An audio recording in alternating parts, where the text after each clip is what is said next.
ಬಿಂದು ಸನ್ಮಾನ್ಯ ಸಭಾಧ್ಯಕ್ಷರು ಹಿರಿಯರು ಆಗಿರುವಂತಹ ಯುಟಿ ಖಾದರ್ ಅವರ ಸಹೋದರ ಪಾದರಸ ಚುರುಕಿನ ನಾಯಕ ಪ್ರೊಫೆಸರ್ ಇಫ್ತಿಕಾರ್ ಅವರು ನಮ್ಮ ಜೊತೆಗಿದ್ದಾರೆ. ಅವರನ್ನು ಕೂಡ ಪ್ರೀತಿಪೂರ್ವಕ ಸ್ವಾಗತಿಸ್ತಾ ಇದ್ದೇನೆ.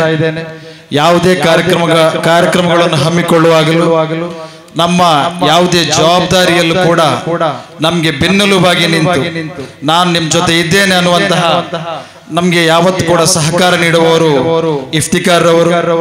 ಅವರ ಉಪಸ್ಥಿತಿಯು ನಮಗೆ ಅತೀವವಾಗಿರತಕ್ಕಂಥ ಖುಷಿಯನ್ನ ಕೊಟ್ಟಿದೆ. ಅವರನ್ನ ಮತ್ತೊಮ್ಮೆ ಸ್ವಾಗತಿಸುತ್ತಾ ಇದೀಗ ಅವರು ಕ್ಯಾಬಿನೆಟ್ ರ್ಯಾಂಕಿನ ದರ್ಜೆಯೊಂದಿಗೆ ಅವರು ಕರ್ನಾಟಕ ಸರ್ಕಾರದ ಒಬ್ಬ ಪ್ರತಿನಿಧಿಯಾಗಿ ಜವಾಬ್ದಾರಿಯನ್ನು ವಹಿಸಿಕೊಂಡಿರತಕ್ಕಂಥ ಈ ಒಂದು ಸುಸಂದರ್ಭದಲ್ಲಿ ಮರಿಕಳ ಜಮಾತಿನ ಪರವಾಗಿ ಸನ್ಮಾನ್ಯ ಗೌರವಾನ್ವಿತ ಕಾಜಿಗಳು ಆಗಿರುವಂತಹ ಮಾಣಿ ಉಸ್ತಾದರವರ ಸಮ್ಮುಖದಲ್ಲಿ ಶೇಖುನಾ ಪೇರೋಡು ಉಸ್ತಾದರವರ ದಿವ್ಯ ಹಸ್ತದಿಂದ ಅವರನ್ನ ಗೌರವಿಸುವಂತಹ ಒಂದು ಸಣ್ಣ ಕಾರ್ಯಕ್ರಮ ಈಗ ಪ್ರಥಮವಾಗಿ ಹಮ್ಮಿಕೊಳ್ತಾ ಇದ್ದೇವೆ. ಅವರದನ್ನ ಪ್ರೀತಿಪೂರ್ವಕ ಸ್ವೀಕರಿಸಬೇಕು ಅನ್ನತಕ್ಕಂಥ ಅಭಿಲಾಷೆಯೊಂದಿಗೆ ಅವರನ್ನ ಆಹ್ವಾನಿಸ್ತಾ ಇದ್ದೇನೆ.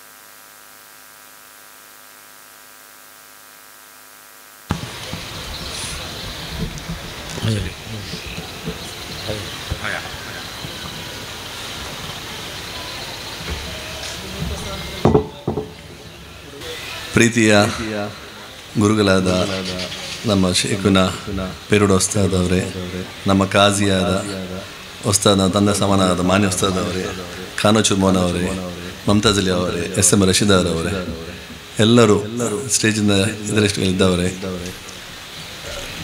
ನಾನು ಯಾವ ಭಾಷೆಯಲ್ಲಿ ಮಾತಾಡೋಲ್ಲ, ಆದರೂ ಈಗ ಒಂದು ಸ್ಥಾನಮಾನ ಸಿಕ್ಕಿದ ಕನ್ನಡದಲ್ಲಿ ಮಾತಾಡಲಿಕ್ಕೆ ಶುರು ಮಾಡಿದ್ದೀನಿ. ಇದ್ರ ಮತ್ತು ನಮ್ಮ ಪ್ರೀತಿ ಜಲೀಲ್ ಅವನ ಮೇಲೆ ಬಂದು ನಮ್ಮ ಬೇಕರ್ ಉಸ್ತಾದ್ ನಮ್ಮ ಆತ್ಮೀಯರಾಗಿದ್ದರು. ನಾನು ಆಲ್ರೆಡಿ ಹಾಸ್ಪಿಟ್ಲು ಇನ್ನೇ ಐ ವಾಸ್ ಟೇಕ್ ಟ್ರೀಟ್ಮೆಂಟ್ ನಾನು ಇನ್ವಾಲ್ವ್ ಆಗಿದ್ದೆ. ಆ ಕೋವಿಡ್ ಟೈಮಲ್ಲಿ ಫಿಸಿಯೋಥೆರಪಿ ಟ್ರೀಟ್ಮೆಂಟ್ ಮಾಡ್ತಿದ್ವಿ. ಈಗ ನಾವು ಒಂದು 75 ಮುತ್ತಲಿಮ್ ಅವರಿಗೆ ಒಂದು ಕ್ಯಾಂಟೀನ್ ವ್ಯವಸ್ಥೆಯನ್ನು ಮಾಡಿಕೊಡುವ ವ್ಯವಸ್ಥೆ ಒಂದು ನನ್ನ ತಂದೆ ಹೆಸರಲ್ಲಿ ಮಾಡಿಕೊಡ್ಬೇಕು ಅಂತ ನಾನು ಜಲೀಲ್ ಅವರಿಗೆ ಒಂದು ಇವತ್ತು ಇನ್ಫಾರ್ಮ್ ಮಾಡ್ತೀನಿ. ನಾನು ಅವರಿಗೆ ನಾನು ನನ್ನ ಭಾಷಣದೆಲ್ಲ ನನಗೆ ಸನ್ಮಾನಿಸಿದ ನಮ್ಮ ಪೇರೋಡು ಉಸ್ತಾದ್ ಮಾನ್ಯ ಉಸ್ತಾದ್ ನನ್ನ ಒಂದು ಆಶೀರ್ವಾದ ನನಗೆ ಒಂದು thank you one and all.